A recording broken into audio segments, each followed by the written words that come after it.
Hello everybody, welcome to Erndale's. Sorry, I have a cough candy in my mouth. Shouldn't have done that.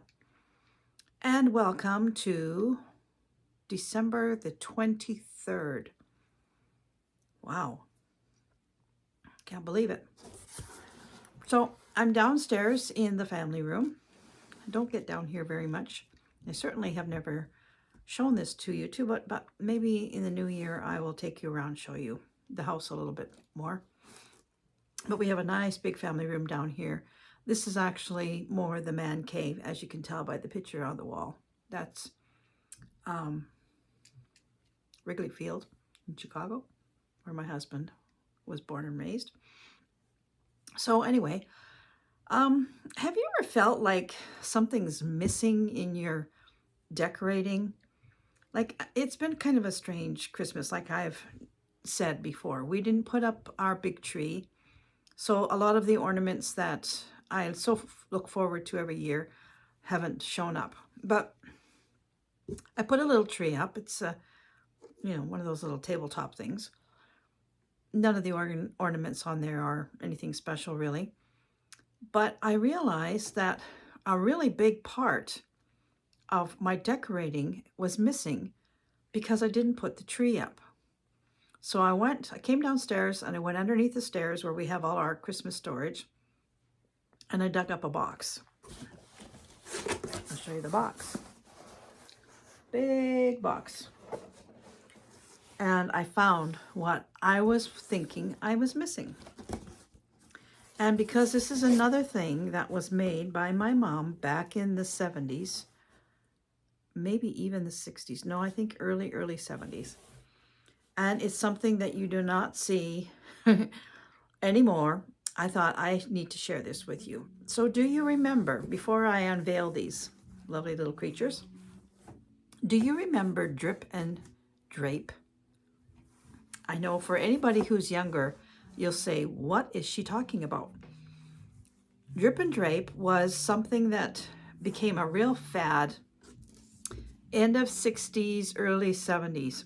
And what you would do, it was a fabric that you would buy, and it had already been saturated with, I don't know what, but when you dunked it in water, it turned it was very stiff, okay? And when you dunked it in water, you could drape it, and it had a glue in it or something.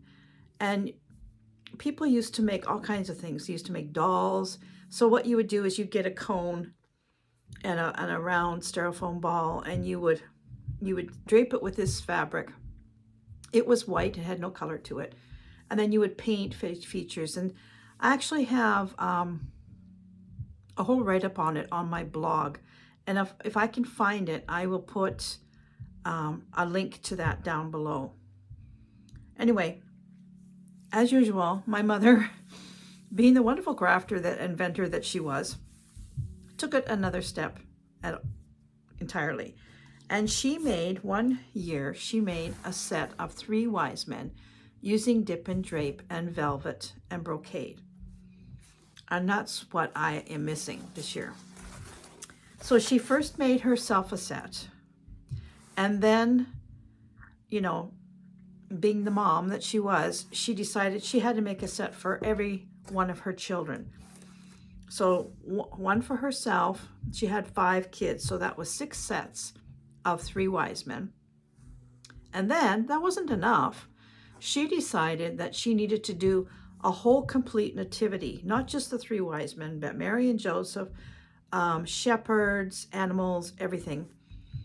And it was huge. I mean, these are big figures that she did. And my dad built a crèche, a great big manger, and they set it up in their church. And she put all her pieces in there, and it was fantastic. And I'll find a picture and put that up here somewhere too.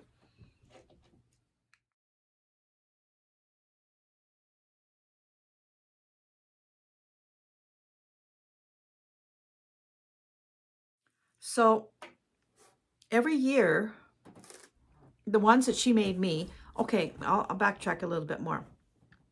I don't know what happened to hers.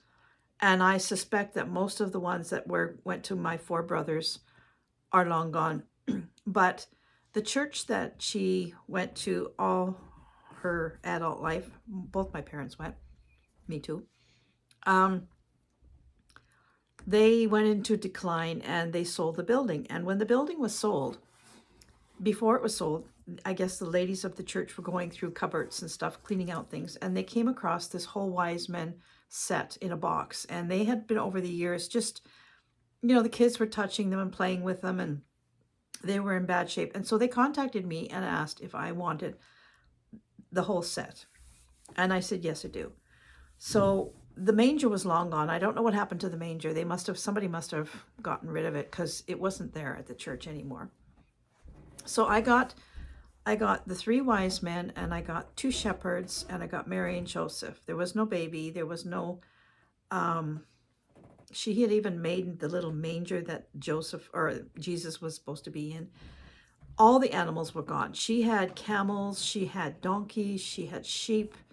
There was none of that. She had made the camels and some of the other larger things out of ceramics, actually. And she had fashioned all the animals. They were beautiful. They were all gone. So I brought this box home, and when I opened it up, I could have cried because they were pretty much in pieces, these things. So I restored all of them. And I have a whole series, I think, on my blog about my restoration of each piece. And then I donated them to the church that I was going to, and they put them up every year. And they were so happy to get them. So I know where that set is, and I know where my set is. I don't know where anybody else's set is, and I'm not worrying about it because that was their responsibility, not mine. So I will show them to you now. Okay? I just got to make a space to put them because they're quite large. Okay, so here's the first one. Is this Balthazar? So you can see he's got brocade and velvet, and then his cape is all a brocade. He's holding the jar of frankincense or myrrh, and then she's put jewels on him, and his crown, oops, we dropped the frankincense. His crown is all jewels, and she just made this out of scraps. And the head and the hands are just plastic, and his body is just a cone.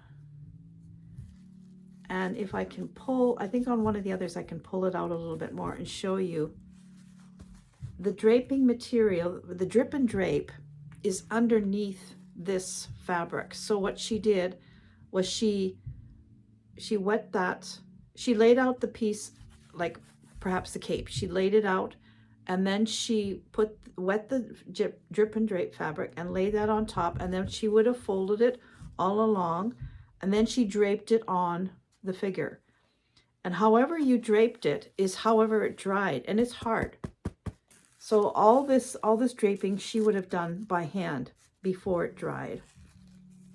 And this layer has drip and drape under it. This layer has it the same way. She's draped all of this, and then she's draped the neck all the way down to the bottom, and then draped the bottom.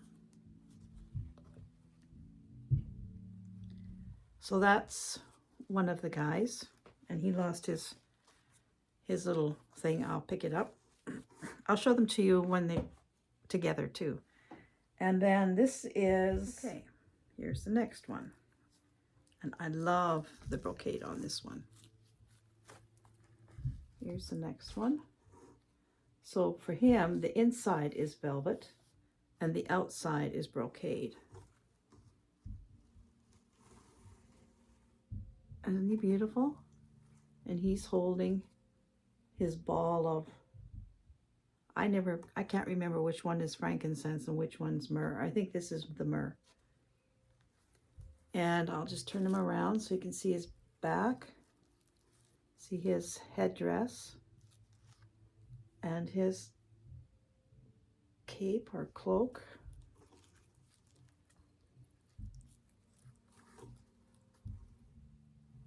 On his face, and he has a little bit of a crown on top. Not quite as fancy as the other one. But on him, I pulled this away a little bit. Just going to grab him. And you can see that drip and drape material inside. So again, I have to pin this a little because it's wanting to stay open for some reason. Come on out of there.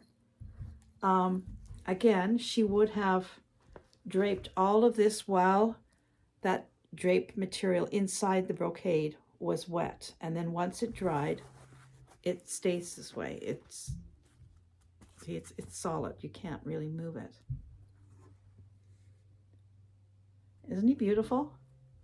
And she just used brocade. She would go, all the fabric that she used for these, she went to the secondhand shop and just picked up fancy dresses and cut them all up and used them. But he's lovely. So that's the second one. And the third one, who is my favorite, is the little guy who's kneeling with the gold. I just love this one so much. He's always been my favorite of all of the ones that she made for me. So he's got his little box of gold, and I remade this.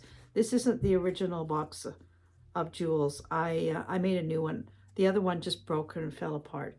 But what I've always loved about him, I used to call him my pajama wise man, because he has this lovely striped, shiny fabric. And he's got two colors of velvet. One is the green here, and then this black. Well, actually, it is black. And then his headdress, he's got the crown on top. But his is very beautiful at the back. It's got a long, flowing,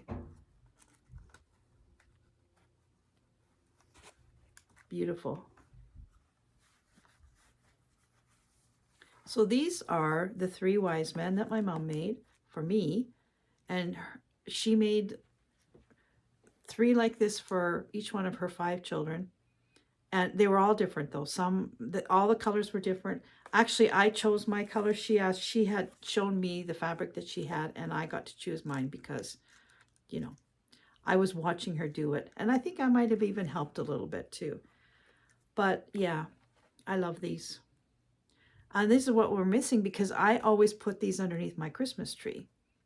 They sit under the Christmas tree from the time the tree goes up until it goes down. And I just realized that I didn't have my wise men up. So I'm going to try and find a way to get them underneath the tree that I have upstairs, even though it's just a tabletop tree. It is on a little table. So I'm going to see if I can devise something and put them there. So these are my 3 beautiful fellows. I love this guy. I love them all. So I just wanted to share that with you while I had them out, because, you know, I only have one more day of Vlogmas, and if I don't show you now, chances are you wouldn't see them till next year. Yeah, that's my guys. So I'm going to put them on a table, and then I'm going to show you them all side by side. So here they are. Beautiful wise men. So these are probably, getting close to 50 years old already. And I've had to do a little work on them. Every year I have to do a little bit of something. This year, actually, they're not bad, but there's nothing. Just have to fix that one side there of that fellow. But actually, they're looking pretty good. So I just thought that I would show you these before I put them upstairs.